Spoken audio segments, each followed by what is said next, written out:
Hello दोस्त, स्वागत है आप लोगों का अपने और हमारे channel new star coaching centre पर। तो फटाफट जो नया है ना, फटाफट चैनल को सब्सक्राइब कर दीजिएगा। और चलिए कराते हैं आपको अध्याय 10 का हिंदी क्लास 10th के लिए इम्पोर्टेंट है, ठीक है, बोर्ड एग्जाम के लिए। तो ऑब्जेक्टिव क्वेश्चन आप लोग देखेंगे, आप लोगों को केवल सुनना है, ठीक है, सुनने से ही आपको याद होगा।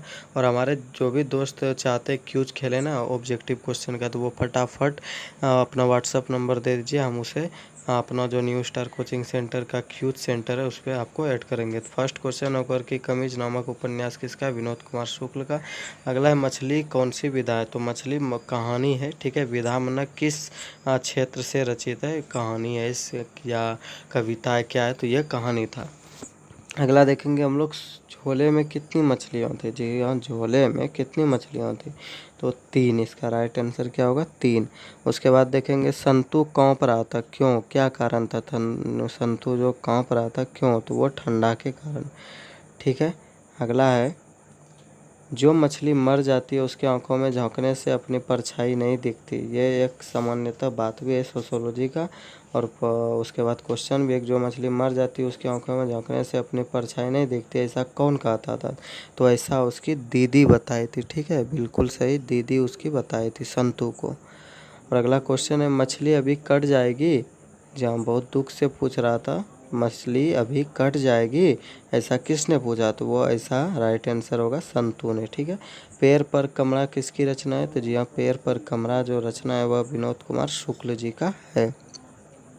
अगला देखेंगे, मछली कौन खाता था? जी हाँ, घर में, लेखक के घर में, यानी कौन मछली खाता तो उनके पापा, ठीक है।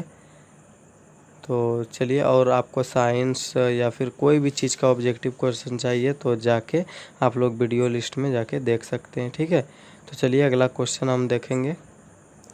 तो अगला क्वेश्चन है हम लोगों का कि मछली शीर्षक कहानी कहानीकार विनोद कुमार शुक्ल के किस कहानी संग्रह से लिया गया है? जी हाँ, मोसे मछली मोसे महाविद्यालय, याद रखिएगा एकदम पक्का, मोसे मछली या मोसे महाविद्यालय, ठीक है, और कोई नहीं, इसी से लिया गया था। अगला है, पिताजी ने बाजार से कितनी मछलियाँ खरीदी थी? तो यहाँ पिताजी ने बाजार से कितना मछली खरीदा था?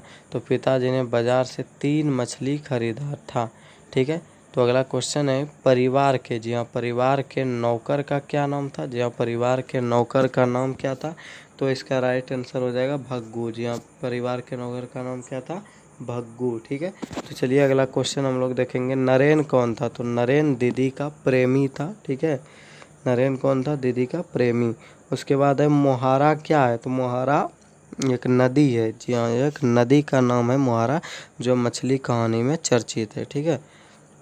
यानी संतू के गांव का जो नाला जाता था वो मोहारा नदी में ही मिल जाता था, ठीक है। तो अगला क्वेश्चन हम लोग देखेंगे। अगला क्वेश्चन है, कहानीकार के छोटे भाई का क्या नाम था? जहाँ कहानीकार के छोटे भाई का नाम संतू था, ठीक है। और इसमें गलत टिक लगाया, आप लोग याद रखिएगा, कहानीकार के छोटे भाई का नाम क्या था? संतू, ठीक है। और अगला देखेंगे, किसको घर में मछली गोश्त बनाना अच्छा नहीं लगता था? यानी मछली उछली बनाना अच्छा नहीं लगता था, बिल्कुल अच्छा नहीं लगता था। तो किसको? लेखक की माँ को। अगला, घर में घुसे तो साले के हाथ पैर तोड़कर बाहर फेंक देना, यह पंक्ति किसने कहा था? तो यह कहा था पिताजी ने, ठीक है। किससे कहा था? नरेन से, ठीक है। सॉरी, नरेन से नहीं, भग्गू से कहा था। नरेन तो नरेन के बारे में बोल रहा था, नरेन के बारे में ही बोला था ऐसा बात भग्गू को, साले अगर घुसे तो उसका हाथ पैर तोड़ देना। अगला है, संतू मछली लेकर क्यों भागा? क्या कारण था जो संतू मछली लेकर भागा? तो वो कुएं में डालने के लिए, क्योंकि वो सबका, दोनों भाई का बड़ा लालसा था, संतू और लेखक का, कि हम मछली को भी पाले। बचपन में होता है ऐसा होप, ठीक है।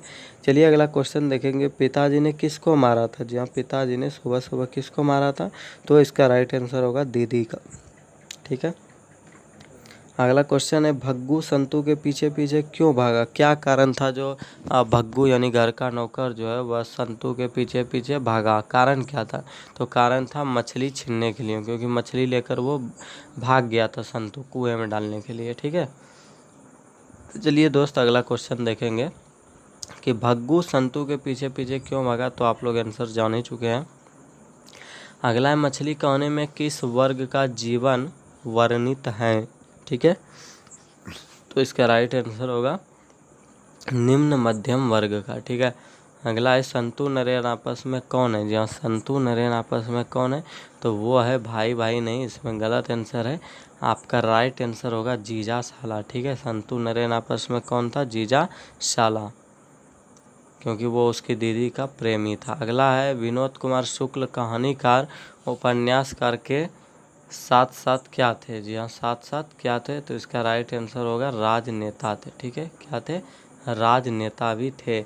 अगला क्वेश्चन है विनोद कुमार शुक्ल का जन्म कब हुआ। जी हाँ, विनोद कुमार शुक्ल का जन्म कब हुआ, तो इसका राइट आंसर होगा 1 जनवरी 1937 को।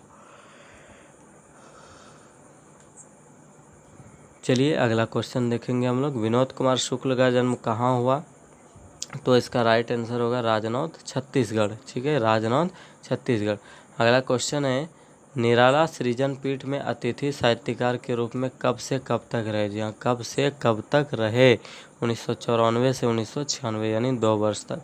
अगला शुक्ल जी की कहानी संग्रह क्या है, तो इसका राइट आंसर होगा पेड़ पर कमरा। बाकी ऊपर का तीनों उसका कहानी संग्रह बिल्कुल नहीं है, यदि है कोई तो, और इसमें क्वेश्चन भी है, तो इसका राइट आंसर हो जाएगा पेड़ पर कमरा। ठीक है, पेड़ पर कमरा, याद रखिएगा, बोलिएगा नहीं। ठीक है, चलिए अगला क्वेश्चन देखते हैं। दयावती मोदी कवि शेखर सम्मान से कब सम्मानित किया गया, किसको, विनोद कुमार शुक्ल जी को, तो इसका राइट आंसर होगा 1997 ईस्वी में। अगला है लेखक अपने पिता से क्या मांगना चाहता था। जी हाँ, लेखक जो है वो अपने पिताजी से क्या मांगना चाहता था, तो इसका राइट आंसर होगा मछली, सिंपल। ठीक है, अगला है लेखक को मछली खाने से किसने मना किया था, तो इसका राइट आंसर हो जाएगा माँ जी ने। जी हाँ, बिल्कुल आप सही सुने, लेखक को मछली खाने से किसने मना किया घर में, माँ जी ने। किसके माँ जी ने, लेखक यानी विनोद कुमार शुक्ल के माता जी ने। चलिए तो अगला क्वेश्चन है मछली लेकर कौन भाग गया। जी हम मछली लेकर सरपट यानी कौन, दरबट यानी कौन भाग गया, तो इसका राइट आंसर हो जाएगा संतु यानी लेखक का छोटा वाला भाई, विनोद कुमार शुक्ल के छोटे भाई। ठीक है, यदि लेखक के छोटे भाई का नाम पूछे तो संतु, याद रखिएगा। तो इसका मछली लेकर कौन भाग गया, इसका राइट आंसर होगा संतु। अगला है मछली कहानी के लेखक कौन है, सिंपल है, इतना देर से आप सुन तो रहे हैं, विनोद कुमार शुक्ल जी। ठीक है, तो चलिए आज लेते हैं इजाज़त, फिर मिलते हैं अगले वीडियो में अगले ऑब्जेक्टिव क्वेश्चन के साथ। तब तक के लिए हमको दीजिए इजाज़त और आप लोगों को गुड बाय।